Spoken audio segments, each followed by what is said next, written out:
Hello दोस्तों। तो suicide squad के एपिसोड 3 में हमें दिखाया जाता है कि रॉयल नाइट्स और ऑर्क के बीच में फाइट स्टार्ट हो जाती है।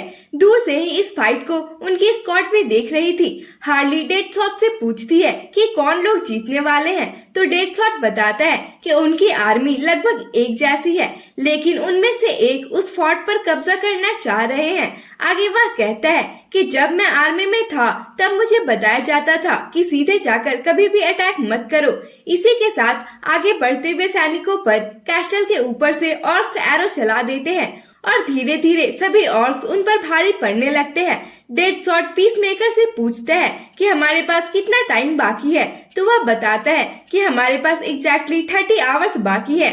डेडशॉट कहता है कि इतने कम टाइम में हम अपने प्लान के अकॉर्डिंग नहीं चल सकते हैं। उनके पास भी जरूर एक कमांडर है जो उन सभी ऑर्क्स को कंट्रोल कर रहा है। वहीं हमें उनके कमांडर को दिखाया जाता है। वह कहता है, बिना दिमाग के लोग, क्या तुम्हें सच में लगता है कि तुम लोग मेरे लवली बीस्ट को हरा सकते हो? और इसी के साथ सीन पिछले दिन पर शिफ्ट होता है जब उन लोगों ने पूरे जेल पर कब्जा कर लिया था। सीसेल आगे बढ़ने की कोशिश करता है, लेकिन तभी पूरी स्क्वाड उसके सामने आकर खड़ी हो जाती है। क्लेमैन कहता है कि ये तो मुझे वही नाइट लग रहा है जिसने हमें पकड़ा था। हार्ली कहती है, अच्छा ये तो मुझे बिल्कुल सुपर स्ट्रेस्ड इंश्योरेंस सेल्समैन की तरह लग रहा है। सीसेल कहता है कि तुम लोग हमारे किंगडम का विरोध कर रहे हो, तो डेडशॉट उसका मजाक बनाते हुए कहता है, हमें स्ट्रेस देना बंद करो, मैं अपने कीमती बालों को खोना नहीं चाहता हूँ। और वो हंसने लगते हैं। सीसेल गुस्से में अपने स्वॉर्ड से हार्ली पर अटैक कर देता है। तभी नानाओ उसके सामने आकर उसके स्वॉर्ड को सीधे खा जाता है, लेकिन सीसेल अपने पावर से स्वॉर्ड को वापस बुलाता है, तो वो स्वॉर्ड नानाओ के पेट को फाड़कर वापस सीसेल के पास चला जाता है और नानाओ अपने पावर से उस कट को रिकवर कर लेता है और काफी गुस्से में आ जाता है। तभी रिक वहां आकर नानाओ को शांत करता है और क्लेमैन उसके फटे कपड़े को अपने पावर से ढक देता है। डेडशॉट कहता है कि मैं इन्हें छोड़ने वाला नहीं हूँ, तो रिक कहता है कि अगर हम अभी फाइट करते हैं तो हमें यहाँ से गेट तक के सभी नाइट्स के साथ डील करना होगा और हमारे पास उसके लिए टाइम नहीं है, इसलिए अभी मुझे हैंडल करने दो। फिर वह उनकी ही लैंग्वेज में उससे बात करने लगता है, जिसे देखकर हार्ली बहुत खुश हो जाती है। रिक कहता है कि हम फाइट करना नहीं चाहते हैं, इसलिए हमें अपने बॉस के पास लेकर जाओ ताकि हम उनसे बात कर सके। सीसेल कहता है कि इसकी कोई चांस नहीं है, तुम लोग वापस अपने सेल में चले जाओ। रिक कहता है, हम बात करना चाह रहे हैं, क्या तुम्हारे गोबर से दिमाग में ये बात समझ में नहीं आ रही है? सीसेल के चेहरे को देखकर वो कहते हैं कि क्या तुम्हें पता भी है कि तुम क्या बात कर रहे हो? ऐसा लग रहा है जैसे वह और भी गुस्सा हो रहा है। तभी सीसेल उन पर अटैक करने के लिए आगे बढ़ता है, लेकिन उसे प्रिंसेस की बात याद आ जाती है कि मैं उनसे बात करना चाहती हूँ, और वो शांत होकर स्वॉर्ड को अंदर रख लेता है और उन्हें अपने पीछे आने के लिए कहता है। उसके बाद सीन शिफ्ट होता है और उन लोगों के चेहरे से मास्क को हटाया जाता है।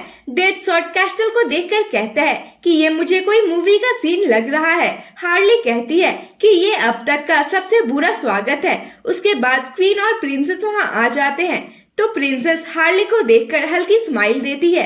देन क्वीन उन सभी पर कुछ मैजिक परफॉर्म करती है, जिससे उन्हें उनकी लैंग्वेज समझ आने लगती है। फिर रिक आगे आता है और कहता है कि हमें आपसे कुछ अर्जेंट रिक्वेस्ट करनी थी, इसलिए हमने आपसे मिलने के लिए ये सब किया। क्वीन कहती है कि तुम हमारे कैदी हो, तो तुम्हें रिक्वेस्ट करने का अधिकार किसने दिया? तो रिक बात को संभालते हुए कहता है कि हमारे पास कुछ बहुत ही इम्पोर्टेंट इन्फॉर्मेशन है, लेकिन बदले में आपको हमें आजाद करना होगा। आगे वह कहता है कि वार के टाइम पर उनकी आर्मी बहुत ज्यादा स्ट्रांग हो गई थी, क्योंकि उन लोगों ने सारे सीनियर ऑफिसर्स को हमारे वर्ल्ड से आए सोल्जर से रिप्लेस कर दिया है। ये सब सुनकर हार्ली कहती है कि हमसे पहले जिन लोगों को यहाँ लाया गया था वो जरूर लीगल सोल्जर्स नहीं होंगे। वहीं डेडशॉट कहता है, इसका मतलब फर्स्ट टाइम तुमने जिस ग्रुप को यहाँ लाया था वो भी जरूर एक सुसाइड स्क्वाड होगी, और फिर तुमने उन पर से अपना कंट्रोल खो दिया और अब वो वहाँ मजे कर रहे हैं। तभी क्वीन कहती है कि इसका मतलब वह नया साम्राज्य तुम लोगों के कारण बना है, और सभी गार्ड्स अपने स्वॉर्ड निकाल लेते हैं। तो पीस मेकर कहता है कि हम अपनी गलती को सुधारने के लिए तैयार हैं। इसके लिए हम वहां जाएंगे और उनसे लड़कर आपके साम्राज्य में शांति लाएंगे। तभी क्वीन रिक को कैद कर लेती है और कहती है, अगर तुम लोगों ने ऐसा नहीं किया तो इसे मार दिया जाएगा। उसके बाद उसे वहां से ले जाया जाता है और हार्ली मजे में उसे बाय बाय करती है। वहीं डेडशॉट कहता है कि अब मैं ये काम तो बिल्कुल भी नहीं करने वाला हूँ। तो रिक कहता है कि मत भूलो कि उस गेट को बस मैं ही जानता हूँ और तुम लोग फटने वाले हो। फिर हार्ली क्वीन से उनका सामान लौटाने के लिए कहती है और अगले ही सीन में वो सभी अपने कॉस्ट्यूम को पहन लेते हैं। तो क्लेमैन पीसमेकर से कहता है कि क्या तुम अब भी ये मास्क पहनने वाले हो? एंड वो फिर से वही बात को रिपीट करता है कि मेरा चेहरा दिखाने से मिशन में प्रॉब्लम हो सकती है। और इस तरह से सभी फाइट के लिए रेडी हो जाते हैं। उसके बाद सीन फिर से वहीं आ जाता है जब वो लोग दोनों किंगडम के फाइट को देख रहे थे। क्लेमैन कहता है कि क्या अब हमें जाना चाहिए? तो डेडशॉट कहता है लेकिन कमांडर ने तो हमें इसमें इन्वॉल्व होने से मना किया था। तो क्लेमैन कहता है इसके बावजूद भी हमें उनकी मदद करनी चाहिए, इससे हम उनके बीच अपनी जगह बना सकते हैं। वहीं डेडशॉट उन बीस्ट की फाइटिंग स्किल्स को देखकर कहता है कि वो तो बिल्कुल रियल फाइटर की तरह लड़ रहे हैं। मैं तो सोच रहा हूँ कि उन्हें किस तरह से ट्रेनिंग दी गई होगी। हार्ली कहती है ट्रेनिंग? मुझे तो लगता है कि उनका ब्रेन वॉश किया गया है। उन्हें लड़ने के टाइम पर खुद का पेन भी महसूस नहीं हो रहा है। उसकी बातों को सुनकर डेडशॉट सोच में पड़ जाता है और फिर कहता है कि मुझे उनके कमांडर के बारे में पता है, वो मेरी बात जरूर सुनेगा। हार्ली पूछती है कि क्या वो तुम्हारा फ्रेंड है? तो वह बताता है कि वो मेरे जेल का एक फ्रेंड है और मैंने उसे कई बार हैरेस होने से बचाया है। उसके बाद वो फोर्ट के पास पहुंच जाते हैं। क्लेमैन अपने पावर से वहां की दीवार में रास्ता बनाता है। फिर वह अपने बॉडी के शेप चेंज होने वाले पावर के बारे में बताने लगता है। तो हार्ली भी उस टाइम को याद करती है जब उसने पहली बार अपने पावर को फील किया था। आगे क्लेमैन बताता है कि पहले मैं सिर्फ अपने बॉडी को कंट्रोल कर सकता था, लेकिन अब मैं सभी तरह की क्ले या मिट्टी को कंट्रोल कर सकता हूँ। फिर वो सभी उस किले में घुस जाते हैं और रास्ते में आने वाले सभी बीस्ट को खत्म करके रूफटॉप पर पहुंच जाते हैं। तो उनका कमांडर कहता है कि मुझे लगा था कि मेरे पहरेदारों को कोई पार नहीं कर पाएगा। इस पर डेडशॉट कहता है कि मैं तुमसे लड़ने के लिए नहीं आया हूँ, आखिरकार हम लोग फ्रेंड्स हैं। लेकिन रैट कैचर उसे देखकर और गुस्सा करने लगता है। फिर वो अपने सभी फ्रेंड्स को उससे इंट्रोड्यूस करवाता है और सीन पास्ट में शिफ्ट हो जाती है जहाँ जेल में रैट कैचर का कोई फ्रेंड नहीं था और वह चूहों को पालता था, जिस कारण से दो बंदे उसे बहुत परेशान कर रहे थे। तो डेडशॉट उन्हें वहाँ से भगा देता है और तब से ही डेडशॉट उसके पीछे ही पड़ जाता है और तो और वो उसका हेयर स्टाइल को भी चेंज कर देता है, जिन सब कारणों से रैट कैचर बहुत ज्यादा परेशान हो जाता है। इसी के साथ सीन फिर से प्रेजेंट टाइम में शिफ्ट हो जाता है। तो डेडशॉट को समझ नहीं आ रहा था कि रैट कैचर उससे इतना गुस्सा क्यों है।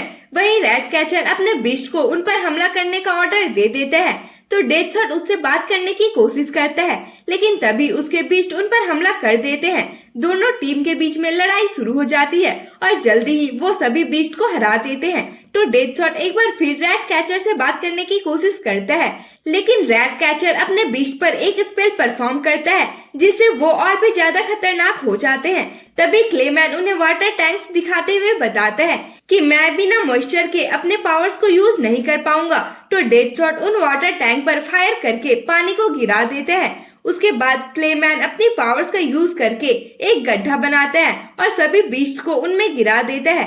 तभी पीसमेकर रैट कैचर पर फायर कर देता है, लेकिन वही समुराई लड़की आकर उसे बचा लेती है जिसने सबसे पहले हार्ली को पकड़ा था। और इसी के साथ वो फोर्ट भी तबाह हो जाता है। तो सीसेल उन पर गुस्सा करने लगता है क्योंकि ये किला उन्हीं का था जिस पर दूसरे लोगों ने कब्जा कर लिया था।